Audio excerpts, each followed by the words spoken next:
Hello and good evening. Welcome to the Indianapolis Chamber Orchestra Mocktails and Masterpieces, our September edition of 2021.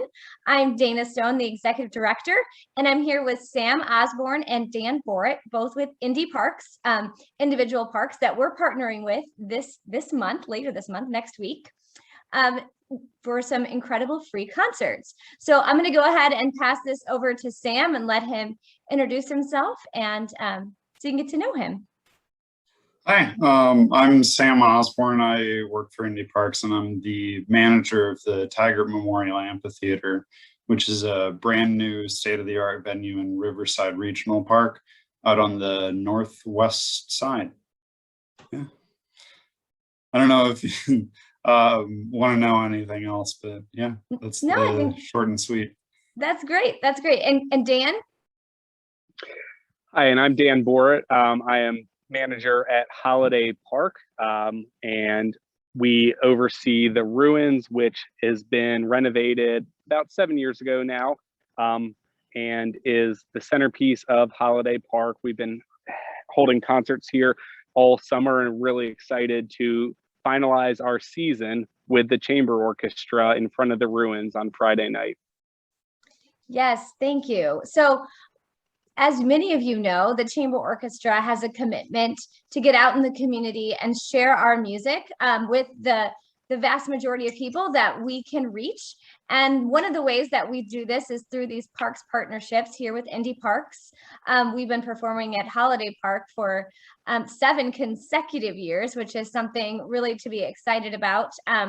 We had hoped to perform at Garfield Park earlier this year, but we're unfortunately sidetracked by the weather. So we're excited to once again get out into Indianapolis at large for some free concerts next week. So as Sam alluded, the beautiful Taggart Amphitheatre, which is right behind him, was recently constructed. So can you talk about kind of that process and maybe what the vision is for the future and just the beautiful space that you have? Yeah, of course. So the planning process, I believe, started around 2017 when Indy Parks adopted the Riverside Regional Park Master Plan, which at that time, the Taggart Memorial was just this portion right here, and it was really kind of crumbling. So it was built in 1932. So like it had had some time and neglect. So it was in pretty bad shape. So the Riverside Regional Master Plan sort of re-envisioned it as a performance venue. So it sort of looked at like, how can we renovate the memorial itself, but also expand it to be more of a usable space for like active programming instead of just something to admire, which has value in it, but it's a great opportunity to be able to bring art into a space that has suffered from some lack of investment in recent years and in decades. But so, and then in 2018, in partnership, Indy Parks in partnership with the Parks Alliance of Indianapolis, Indiana Landmarks, and Indy Shakes were awarded a grant from the Lilly Endowment to facilitate the re-envisioning of the Taggart Memorial into the Taggart Memorial Amphitheatre. So that really kicked it all off. It was one of the first parts of the master plan that actually got implemented. It was actually originally supposed to be like before the endowment funding, it was on track to be done, to be completed in 2026. So this really sort of kickstarted the Riverside Master Plan, which is really, it's cool to see all the transformation happening in the park. And then, so the facility was really completed mid-July And then Indy Shakes was right in there in the last 2 weekends of July with their performance of A Midsummer Night's Dream. And then we have, Indy Parks has our series in partnership with Gang Gang. In Thursdays, we started in August and we're going to the end of September. So it's really been great to be able to hit the ground running with, like, the facility's new, it's brand new, it's a dream, and it's really exciting to be able to use it. It really is beautiful. And of course, the setup is perfect for our orchestra. We're excited. You know, one of the challenges we have outdoors is, of course, sunlight. Is the sun in the musicians' eyes? Can they see the music? And with that facility, we can begin our concert after the sun sets, which is in September, is earlier and earlier. And we have wonderful lighting. So it should be a beautiful outdoor event. So a very different feel than what we have at Holliday Park, which, contrasting, has to happen while the sun is still up. So our start times are very different, even though one concert is Thursday and the next is the following night, Friday. So Dan, can you talk about maybe the ruins some and kind of the history of the performance venue? Sure. So the ruins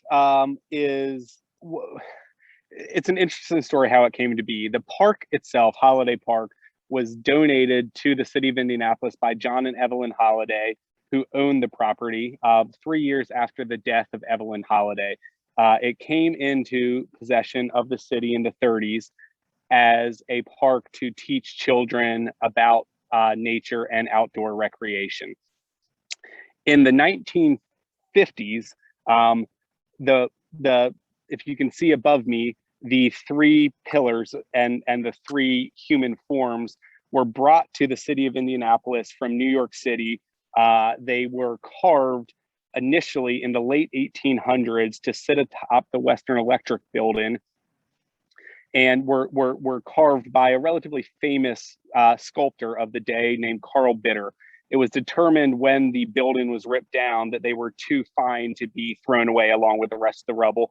So there was a nationwide competition that was done. The city of Indianapolis won it. I believe there were about 2,000 municipalities and universities that applied for it. The city of Indianapolis won it mainly on the strength of all the limestone used in the carving came from Indiana. So there was kind of a bring it back home feel to it. A gentleman by the name of Elmer Taffliner was put in charge of the design of the ruins. And back when he was constructing it, there were reflecting pools, fountains that shot, sculptures throughout the area. But there was a lot of scope creep as well. So it went on for literally decades before, at the time, a young mayor by the name of Dick Lugar came into office and said, finish this up. And it was finished up, and within 2 or 3 years had fallen into disrepair. It was when I moved to Indiana almost a decade ago now, it was overgrown with ivy. It was fenced off with rusty horse fence, and sat in the middle of the park. It was obviously in disrepair. The Holiday Park Foundation raised about $2 million to completely renew it with the hope of turning it into kind of the center point of the park. And geographically, it kind of sits in between the nature center and the playground in a big flat area. There is a reflecting pool with a water feature. And about 4 years ago, we actually started to hold concerts here. So for those of you who have seen the chamber orchestra play at Holliday 10 years ago, or 7 years ago, I guess, it wasn't initially at the ruins, but we've moved to the ruins now. It's been just a highlight of our summer concert series. This year, it will be wrapping up our summer concert series. We've been in partnership with the Vogue and had really just a miraculous lineup. And this will be the capstone of it. And we're so excited to welcome, hopefully, thousands of people to Holiday Park on Friday. I hope that we have that many people.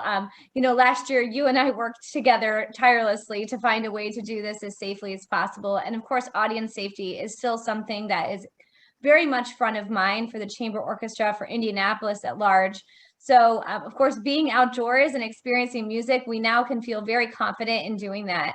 A year ago, it was still a little bit more of a question of how we could do and facilitate this as safely as possible. But we had a wonderful event last year that, it was free, but it sold out in reservations in like 2 days.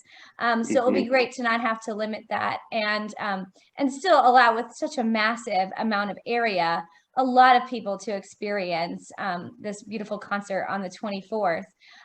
So with that, we're going to cut to a little excerpt from the 2020 concert at Holliday Park, a little excerpt from Piazzolla.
Thank you so much for enjoying that lovely presentation that we were able to share with the community last year.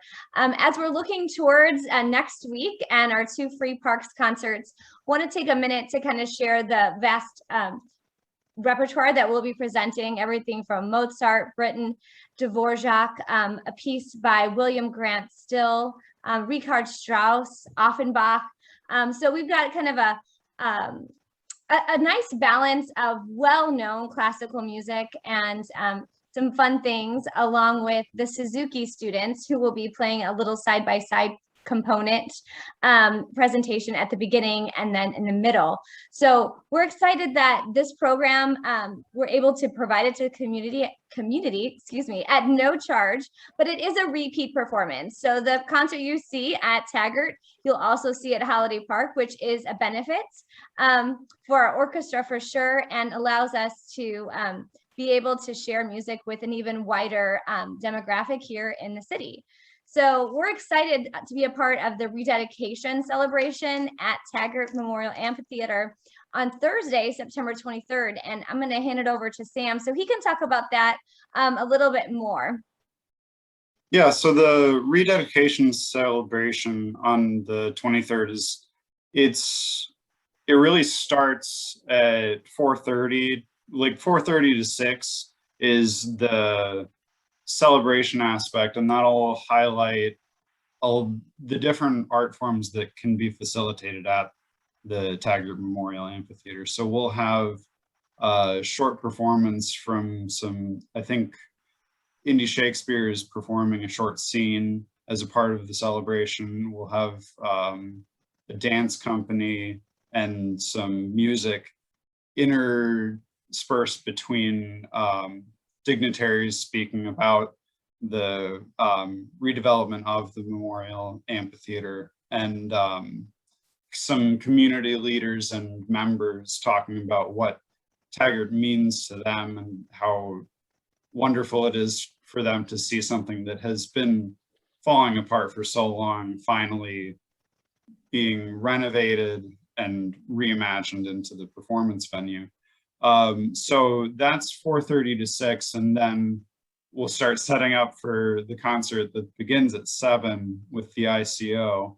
And then once immediately following the ICO, we'll have Joshua Thompson performing his Black Keys program. So it's really a full day of some really great performances, and it's a great way to celebrate the venue and the process that it's been going through. I know we're very excited to be a part of this celebration. I know it was originally planned earlier this summer, and heat advisories just made it not feasible. So it'll be great. I'm sure the weather will be much more cooperative in September, at least with regards to temperature, so that we can be a part of the celebration. And I know we have a history with Joshua, working with him on some of our educational programs. So it'll be fun to share the evening with him in some regard.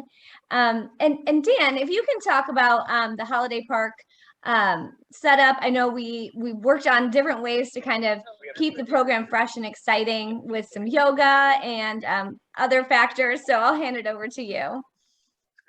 Yeah, so we have one thing we try to do at Holliday Park is bring in community organizations to help us do our programming. It allows us to kind of leverage the beautiful space we have here, and gives community organizations, businesses, a place to set up that is not their normal location. And with that in mind, we've been working with Invoke Yoga all summer, for the last 2 summers, and they've been providing outdoor yoga at the ruins 5 days a week. And they are going to do some yoga during the show, during an intermission, kind of a yoga break in the music. And it's just a really great opportunity. I remember a few years back, one of the highlights of this show was when the mounted IMPD officers came into the park and were doing yoga on horseback during the show. And it's really just something to behold. So we're hopeful that it will give people a little bit of a stretch, maybe let the kids get some of the wiggles out, and then get back to the amazing music we're all looking forward to. I know that's been something that we as the staff are excited about. continuing that tradition. It's not something we did last year during the pandemic, but we have the second movement of Mozart's Eine kleine Nachtmusik will be the music for that yoga break. And I think we're hopeful to also have a free class prior to the concert as well. So more to come on those details. And we look forward to seeing as many people as possible at both of these concerts. And I've included some links to register. And register is not required, but will allow us to communicate with you if something happens with weather or and just communicate with you in general about the Indianapolis Chamber Orchestra and some of our programming here this year and here in our community. So thank you, Sam and Dan, for your time today, and look forward to next week's concerts and sharing the Chamber Orchestra with the public as much as we can. Thank you. Thank you. We look forward to seeing everyone. All right.